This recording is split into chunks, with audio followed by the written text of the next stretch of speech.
គុណដែលខលមកអរគុណដែលមករកបងនិយាយពីគេប្រាប់បងថាមានរឿងអ្វីគេធ្វើឲ្យអូនឈឺ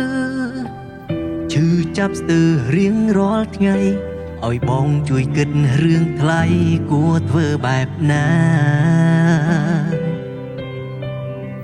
មិនបាច់ចាំមានចំឡើយក៏អូនអាចឆ្លើយខ្លួនឯងបានដែរព្រោះគេត្រឹមតែមនុស្សប្រុងដែលមិនស្មោះនឹងអូនឲ្យបងគួរធ្វើបែបណាបើជីវ៉ាមិនតន់អងអាឡ័យបងដឹងចិត្តថ្លៃខ្សែភ្នែកចរណៃអូននៅណាគេចាំដៃស្ងួនអងរួនប្រាប់អូនកុំទៅរកគេឬអូនភ្លេចហើយមែនទេគេធ្វើឲ្យអូនឈឺចាំយ៉ាងណាក្រែងប្រាប់បងថាគេនោះជាមនុស្សប្រមិនល្អមិនគួរอยู่ខ្លួននៅក្បែរ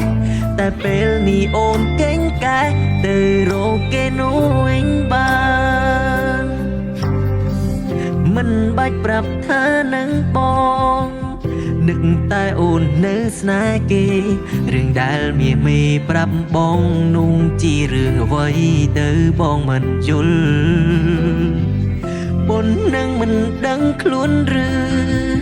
គេធ្វើឲ្យឈឺយ៉ាងណាត្រូវចាំទុកថាគេលែងត្រូវការរូបអូនទៀតហើយ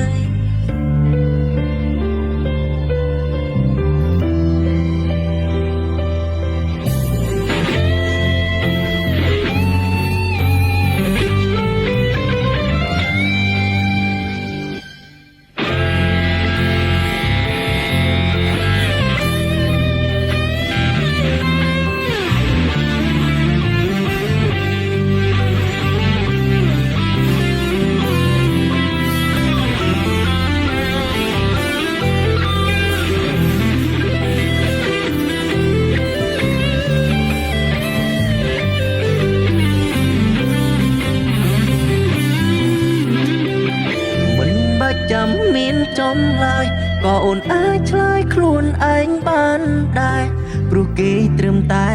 មនុស្សប្រុងដែលមិនស្មោះនឹងអូនឲ្យបងគួរធ្វើបែបណាបើជីវ៉ាមិនតន់អងអាឡ័យបងដឹងចិត្តថ្លៃខ្សែភ្នែកចរណៃអូននៅណាគេចាំដៃស្ងួនអងរួនប្រាប់អូនកុំទៅរកគេឬអូនភ្លេចហើយមែនទេគេធ្វើឲ្យអូនឈឺចាំយ៉ាងណាក្រែងប្រាប់បងថាគេនោះជាមនុស្សប្រមិនល្អមិនគួរอยู่ខ្លួននៅក្បែរតែពេលនេះអូនកេងកែទៅរកគេនោះវិញបានចាំដៃស្ងួនអងរួនប្រាប់អូនកុំទៅរកគេឬអូនភ្លេចហើយមែនទេគេធ្វើឲ្យអូនឈឺចាំយ៉ាងណាក្រែងប្រាប់បងថាគេនោះជាមនុស្សប្រមិនល្អមិនគួរอยู่ខ្លួននៅក្បែរតែពេលនេះអូនកេងកែទៅរកគេនោះវិញបានតែពេលនេះអូនកេងកែទៅរកគេនោះវិញបាន